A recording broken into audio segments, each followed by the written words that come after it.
Radio Bypass, bringing you rock and roll music that deserves to be heard. Discover new bands. Here's some old favorites on Radio Bypass. Hey guys, today on Radio Bypass we are going to introduce a new to us band, probably new to you too, and I'm really excited about it. Joining us today we've got Nick and Chris from the band that I apparently screwed up a couple of weeks ago when I played their song, Posavant. Did I say that right, guys? Yep, that's right. Posavant. All right. Well, welcome to Radio Bypass, you guys. And Thank who's you for Nick having and us. who's Chris? I'm Nick. You're Nick. Chris. Yeah. All right. And this band, your first single, which I'm also going to have you pronounce, Hamartia. Thank you. So our first single was Hamartia. Very good. And we're going to play that at the end of our conversation here today. But I screwed the name of that up too. That's why I'm so happy to be talking to you guys so I can get everything straight. So you're new on my radar, but I love this track. And I like your description of your band, Alternaprog. I thought that was kind of a cool descriptor because that fits with what you guys are doing. Yeah. But if I'm understanding everything correctly, and I want to hear your guys' story, every band's got one, it seems like it's the two of you are essentially the band. So give us your background a little bit and how the band's been together, I understand, since 2024. So tell us about you. Tell us about the band. All right. So we grew up in a mixed household. My mother's side, she's Chinese, and my dad is American. So we grew up here in LA, and in that household, my mother wanted me to be a lawyer and a doctor or whatnot, like every Chinese mom. And my dad was an avid rocker like you. He was into all the good stuff. So we grew up listening to a lot of 70s rock music. Nice. And for whatever reason, the music side just won in us. I started playing drums when I was 6. And you mentioned you were friends with Carmine at Peace. And back like when I was little, we used to do a lot of television reality show stuff in China. And on one of the shows, I played a Vanilla Fudge cover. Did you? And that somehow got under Carmine's radar. And he helped me get my first cymbal endorsement. No, when I was 8 years cool. old. When I was 8 years old. So he was the youngest endorsee for Pisces cymbals, which is right. Even though it's not Carmine's symbol, but he helped me get that endorsement. And I've just been, blessed to be a part of so much great music growing up. Nick and I, eventually we got out of the reality show, television show thing, and we started to play our own music. We wanted to make a band. And of course, we've been through so many phases. Like we were influenced by hard rock. Later on, we had our punk rock band. And then finally, towards last year, we developed Posavant. And this band it's a blend of all of our musical influences. And we want to make it a musical experience for our listeners so that we're not just coined under a subcategory of rock music. Mm-hmm. And Nick and I, both of us, were not fans of modern metal or modern rock. We feel that it's very processed and it's not lively. It doesn't feel passionate like the music we grew up listening to. So we tried to present music in 2026 in the most organic way possible. And what I mean by organic is not overusing technology. So like being disciplined with technology and just let the music do the talking. Don't try to process it by over auto-tuning vocals or over editing, snapping drums to the grid and stuff like that. We want music to be like our conversation. Just let it flow. Yeah, just let it flow like the good records back in the day. And if we were on a higher budget, we'd be recording with tape because I just love the warmth of that sound, and it's just that unfortunately, you have to make ends meet. So we're working on a limited budget, which is why, obviously we still use technology, if you understand what I mean. Sure, absolutely. And there are some decent plugins if you want that tape sound that I found. Oh, for sure. Yeah, totally. Yeah. Well, that's cool. And how did you guys land on the band name? Well, that's actually, again, we've had different band names, and if you know, like in the modern era of being in a band, like having a band name or coming up with a band name that no one else has is one of the hardest things to do. For sure. So we didn't want to have a band name that anyone else had, so we created our own word, Posavant. So essentially, what it is, it's two words: it's post and savant combined together. So what it means is when you become, like, for us, is like being in music, when music is your life, when you've dedicated your whole life to perfecting a certain craft. And that takes a lot of sacrifices in being a savant in something, right? So Right. being really good at something. And it's the process of when you've sacrificed a lot, you've gone through a lot, and you've become a savant. So that's like the experience after you've become it, you see the world in a different way. So the band is essentially the experience of becoming a savant. That's what it means. So post savant. Yeah. And we wanted the music to represent that. We wanted the music to be like, when people hear it, they hear something that isn't necessarily something you hear every day. It's an experience, and you hear it, and you can hear like the amount of work we put into our instruments, the music production, the songwriting, and all of it's an accumulation of a lot of work we've spent for many years. All the tiny little Yeah. intricacies. Mm-hmm. So we felt Hamartia was the first song we wanted to release because we really felt that this song had a great blend of everything that we thought made the band unique. So this is the first song that we, again, like the band name Alternaprog. Again, like if you listen to the middle of the song, it's got all these time signature changes. Yes. And Chris is playing this guitar solo that's just completely different than anything. It's not writing on a pentatonic scale. It's not got a bunch of diminished scale. It's almost like a jazz fusion, like guitar solo, like a John McLaughlin thing, like a Alan Holdsworth thing. So it was meant to be like really unique. But then the first half of the song is like, it's like almost like a club song. It's like a dance music, something that's not very common in prog music. So that's why we have the name Alternaprog. It's like a blend of a lot of things. Yes. And we felt this song was a really good representation of the band. So that's why it was the first song we wanted to release. Makes sense. So you think that's kind of your statement song in a way, that really represents what your vision is. Yeah, we felt that we have other songs that we released. There's two more that we just released. One's called Untrend and the other one's called Other Side. And both of these songs are, again, if you hear the music, you can definitely hear a connection between the three songs. But each song is a different expression. It's completely different in terms of the style of the song. So we felt we wanted each song to be like a different experience. We didn't want, when people hear our band, like every song is similar, like a lot of bands. We didn't want to be like AC/DC. If you like, you get the message like right away. We wanted to be more of like, we wanted to have the surprise element for our listeners. It's like we're capable of doing many things, and it goes back to our childhood because we were like a melting pot, Nick and I. Yeah. Like we were exposed to so many different types of music growing up, Right. and we also had a side of the Asian side, which was the tribal influences. That's where you're hearing a lot of these chants and these instruments that may not be well known here in the Western world, in the Western hemisphere. Mm-hmm. So like we wanted to add all of that into our music. It's like a musical journey. Yeah. Gotcha. That's interesting because when you do that, it's definitely more risky than making an AC/DC song, right? I mean, yeah, for sure. Yeah.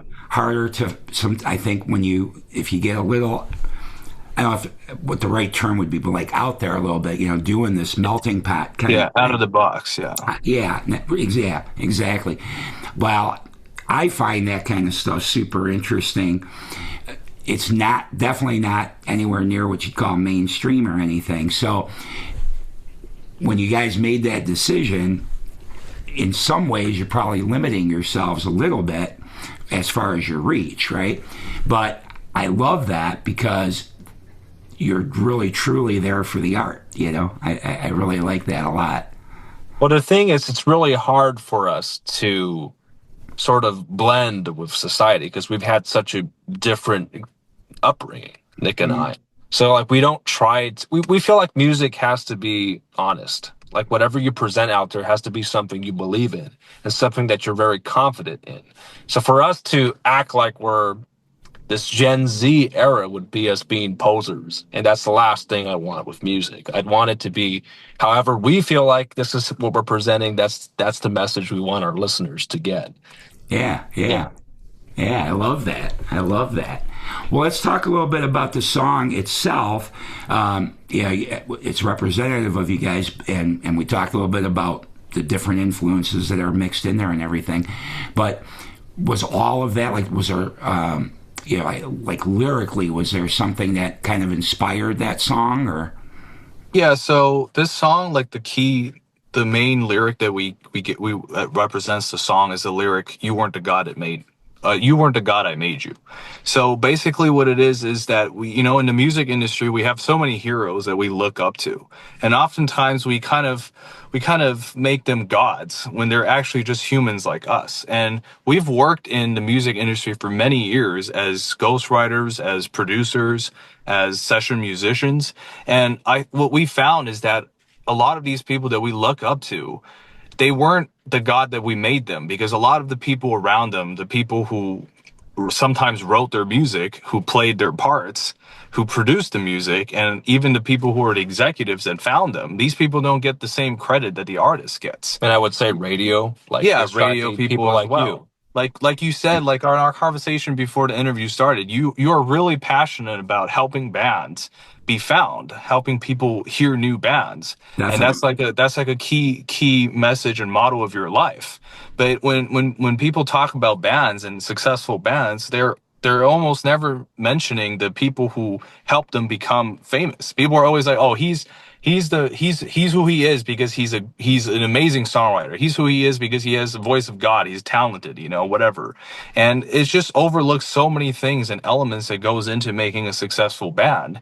And we've seen that firsthand working in the music industry in China as well as the US.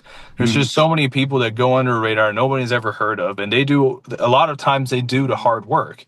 There's ghostwriters out there that wrote music for these people, and they get the credit for it because they're the star. So I think this song was a representation of that. We wanted to have a song that's dedicated to the people who work behind the scenes, such as you and such as so many talented musicians that we've seen in our career. And they just never get the credit because they're not the star. They're not the person that people look up to. Yeah. Even though maybe they should be. A lot of these cases, these are people who are really dedicated in their work. They're extremely talented and they're great musicians. But, so this song for us is a dedication to everyone who works behind the scenes in music. We have the saying that we want to say that people should worship the music and not worship the artist. So in the end, we're in there for the artist. In the end, we're there for the music. And a lot of people, they kind of like get it mixed up. They look at an artist and they say, "Oh, this guy can do no wrong. Like every song he releases is great." It's never the case. Every artist has bad songs. Every artist has bad music. And in a lot of ways, like, we grew up listening to a lot of bands, the classic rock bands and classic older artists. And right now, a lot of them are still playing, but they're clearly not the same as they used to be. And a lot of people, they don't really want to admit that. They want to say like, "Oh, he's still great. He's still as talented as ever," but he's clearly not, or he or she, but they're clearly not. Right. But people don't want to admit it because they don't want to admit. They don't want to distort their image of their heroes, and they don't want to be honest. And the problem with that, with all these old guys that aren't kicking ass anymore, is that they're making it more difficult for the next generation to rise up, for the next generation of talented musicians to be found, because they're still stuck in that, fame and glory kind of moment. So, like, I feel like it's really important for people to acknowledge that and understand that, when people are great, when they're sounding great, you got to applause, but when people aren't, it should be critical. And that's fine. It's fine to criticize your heroes. It's fine to be critical of them. That's how we had great music to begin with, So I have a lot of respect for radio and for critics, even though I know that's not really popular, rock music, I mean, even execs, if Brian Epstein never found the Beatles, there never be the Beatles, Right. And in Brian Epstein's case, he does get a lot of credit, but there's many other bands where no one ever mentions the manager, the guy who did all the dirty work, like Peter Grant. Yeah. For Zeppelin. A lot of people don't like Sharon, but she was definitely, a key component to Ozzy's success. Yeah. Mm-hmm. And I just feel like there's so many different components to this. I mean, we still work as producers behind the scenes for a lot of artists, and we do session work as well. And a lot of times we just run into a lot of artists who feel like their shit don't stink. Yeah, So, they feel like they're a god, because they're famous and they're successful. Yeah, but they're clearly, we'd have to go in there and tune their horribly out of tune vocals to make them sound good, nice and polished, for their fans to continue to feed off their ego, which is like, I don't believe in that. I believe in people who respect their craft, people who don't treat this thing like a cat and mouse game. You know what I mean? Right. Yeah, I get that. Well, that's it's pretty insightful. So you guys then, sounds like you've managed to stay pretty busy with music in some way, shape, or form then, even if it's not your own. Working. I mean, like, obviously in the modern age, if you want to try to break a band, it's a very expensive endeavor. You got to work. And I know back in the day, a lot of people used to work at McDonald's or some kind of, waiting or some kind of job. They had to work in order to, make a living. Store. Or a lot of times they work at record stores, or they work a lot of people work as a roadie or something like that, Mm-hmm. And oftentimes they get the job as a roadie when the main guy like gets sick or something, and they have to have a replacement. There's so many drum techs that became the drummer of a band. Yeah, or guitar techs, like Billy Howardell, for example. But like in our case, like, we were really fortunate that we kind of were always in music. We've always been in music. We were in TV and reality for many years when we were in China, and that allowed us to accumulate a lot of experience working in music. And since a very young age, we started producing our own music. So that's another component. And we were fortunate to be mentored by a lot of really, really good musicians, both in terms of guitar and drum, like Chris said, Carmine Apiece, and a lot of really successful musicians that mentored us when we were kids and gave us good advice. Mm-hmm. And this includes record producers as well that worked with big companies in China. And I think that all of that helped build us where we're in a way where we're just not as, like, a lot of other bands are they're playing music in a band, and that's just all they do, like just their own music. But we kind of had a really broad music experience and music journey, and that includes making music for other people. That includes making music for ourselves.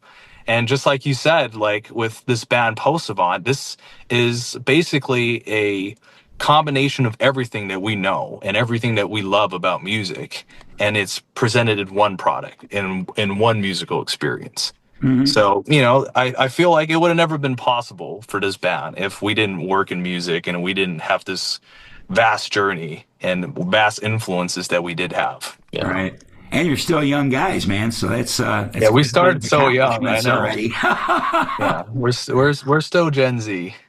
Well, now with only the two of you as kind of the band, what do you do for a live situation, or do you guys not go out and play live? Well, we have drummers. We have people we want to play with, and to us, is the main reason is just the two of us right now is because when we write music, it's so particular that it might become complicated if we involve other people, because we have a very interesting push and pull relationship when we write.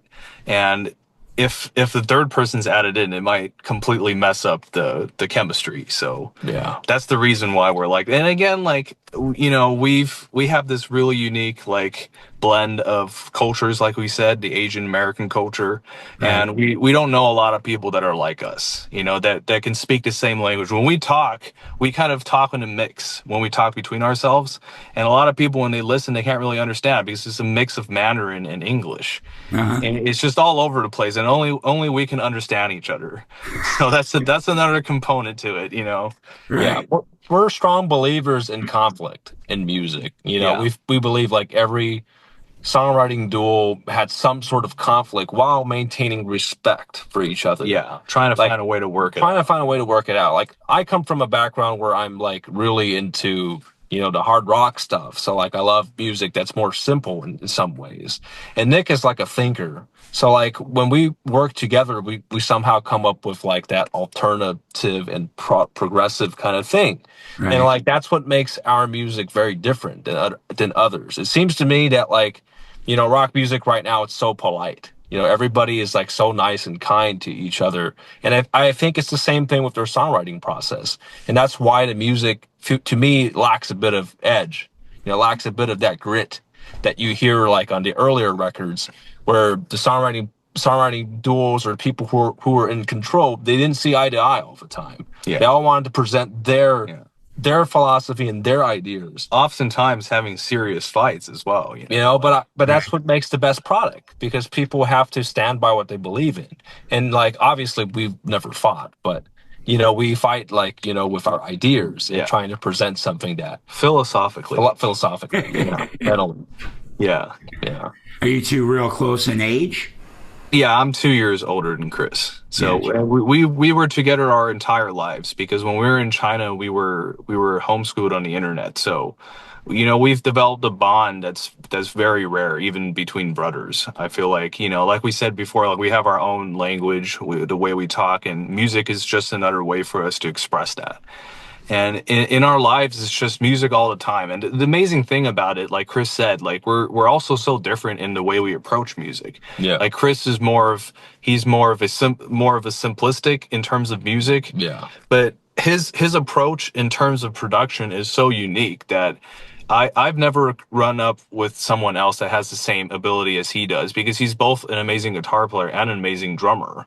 And that's very, very rare in the music industry. And his ability to combine both of these things, like the rhythm and the harmony and the melody and all this stuff together, is so amazing. And my role is sort of different. Like he said, I'm more of a thinker, or sometimes I overthink. And then like He'd be like, that's too. Lyricist then, since you're always thinking? He'd be like, What was that? I said, are you the lyricist then, since you're a deeper thinker? Yeah. Well, Chris, a lot of times, like the way we work is he usually comes up with a pretty well-formed song, and then I kind of go in there and mess it up, is the way I would say. Like I would just try different things. Some things I know that's not going to work, but I just want to try it. Just the amount of trust, Yeah. Ralph, you have to imagine, like me, someone coming in and like fucking up your song, giving my baby to Nick, and sometimes it comes out great. Like Sometimes Hamartia. it doesn't work, Sometimes it doesn't. It's like it was just stupid. You know what I mean? Yeah, But that's the beauty of our like partnership. Because like I give him a lot of creative leeway. I'm just like, go make it your own thing, and then like I'll dial it back a bit, because I'm used to listening just bass guitar drums. That's kind of my thing, Yeah, I'll probably come in with a lot of synths and sound design, harmonies and stuff, but to build upon it. Yeah, and sometimes we'll change up things that were an original idea. Like I'll throw in, like, I think this song needs a better pre-chorus, it needs a better chorus, and oftentimes we sit on songs for 3 or 4 years where we're constantly trying different melodies because it didn't feel right. Sure. And for Hamartia, this song has been like for 2 years, and we finally came up with everything we wanted, and we finally thought it sounded good enough just when we released it. So I think for us, it's always a work in process. I know, right? Like we're the kind of type where some songs, they come fast. I feel like you're very, very well versed in music, and you probably know that like a lot of bands, sometimes one song is like 15 minutes, like a song like Yesterday or something, it just came in a dream or something. A lot of times music is like that. Everything is a perfect harmony, but sometimes a song really needs to be worked out. It takes years in order to get it right. Yeah. And, it's just finding the right balance. Not every song has to be like that, because if that's the case, then you're going to be really struggling to release music. And in our case, at least, we have a pretty good system where music comes out really good. That's good. Well, what's next for you guys? We've got Hamartia. Yeah, Hamartia. There you go. That's been out for a little bit now. Are you planning on releasing another single soon? Yeah, we have 2 more that's already released. It's on Spotify, so if anybody goes to listen to Hamartia, you can hear Untrend, which is the second song we released, and Other Side, which is the third song. and they're all different. They're you can hear us in every song, but they're slightly different in the way you experience each song. So we wanted that's something we wanted to have, and we're going to release another song this month as well. So stay tuned for that. And we're basically going to be releasing a song every month. That's the way we're going to do it. And eventually we hope to release an album as well. That's a bigger experience. It's something we can really like mess around with all the sounds and the storytelling and the whole thing, the whole concept. I was just going to say, it is kind of a singles world today, but it is, yeah. Hearing what you guys have had to say today, I could just see you guys having an album that is like the old school where I grew up, where you listen to it in its entirety in one. That's how it should be. That's how it should be. Even right now, whenever we listen to something, we always listen to the album. We don't just listen to one song. Like if we're like in the gym or something, if we're driving, like we're always with the full album on. And on our way driving here, we were just listening to Oasis, What's the Story, Morning Glory. And the last drive we had, we listened to their first album. So, and the one prior to that was The Dark Side of the Moon. Yeah, prior to that, you can't listen to The Dark Side of the Moon singles. You got to listen to the whole thing. Yeah, it's just like an experience. Yeah, and this is our philosophy for every single band that we listen to. Every music, we want to hear the whole thing. We want to hear the whole album. So. That's just us, but I know a lot of younger people aren't like us. But I'm going to say for your age group, that is a little bit surprising. I am a whole album guy, obviously. Amazing, same here. That's the only way to listen to music is the whole album. Yeah, but I accept that it is a singles world too out there. It is, yeah. We understand. That's why we're only releasing singles. We understand. We're like old souls in a new world. Like you were talking about like social media and like using CapCut and all that. Like we just recently learned this too. Like we've always been in music so much that we're kind of so new to the social media world. And we've always delved into music and we kind of didn't really want to handle everything else. We felt like that wasn't being authentic to our music by delving into social media and all that. But if you want to make it in the modern world, you have to do it. And we feel like our music deserves to be heard. So we want to use social media and use every tool possible to let people hear our music. Yeah, you have to. You absolutely have to. And hopefully get out there and play live too. We play live. We play almost every week. Still works. Do you? Oh yeah, we play almost every week. In LA, like we just recently played The Smell, which is a pretty well-known punk rock kind of bar or a live house, and we just recently played South by Southwest as well in Texas. Nice. And we have upcoming shows. We'll be announcing those on our Instagram. Posavant, it's a band you have to hear live. I would say so too. Like we play our stuff like slightly differently at live. We want to make it really interesting. We want to surprise the people who come to see us. And not in a bad way. Like I don't dodge any of the high notes in our songs, all the fast licks, they're the same. Like anything you hear on the radio, like anything you hear on Spotify, you'll hear it live, just in a different, not with your earphones, but from like 1,000-watt speakers, Yeah. Right. Yeah. So people should follow you. What's your social media? Is it just Posavant? Posavant, yeah. Again, this is why making up your own band name comes in handy because you're the only person that has it. So Posavant, Posavant. You can find us on Spotify. You can find us on Apple Music, on YouTube, on Instagram, and on TikTok. So and your website as well, posavant.com. Yep. You can find us on our website as well. We put our songs on there. We'll have merch on there. We have our tour dates as well. So, but like Posavant. All right. Well, let's crank up the track. Hearing this track, what do you hope? If somebody's just discovering you right now, just seeing us having this conversation, and are hearing Hamartia for the first time, what would you like somebody to take away from hearing the song for the first time? Well, I think I'd want them to feel like, now this is the next big thing. This is something that's completely different from what's on mainstream radio, and you heard it here first at RadioBypass. And thanks to DJs like Ralph, he's introducing the younger audience to music that's really different, and the music that's going to be we're going to be the forefathers of Alternaprog. So that's what I want them to take.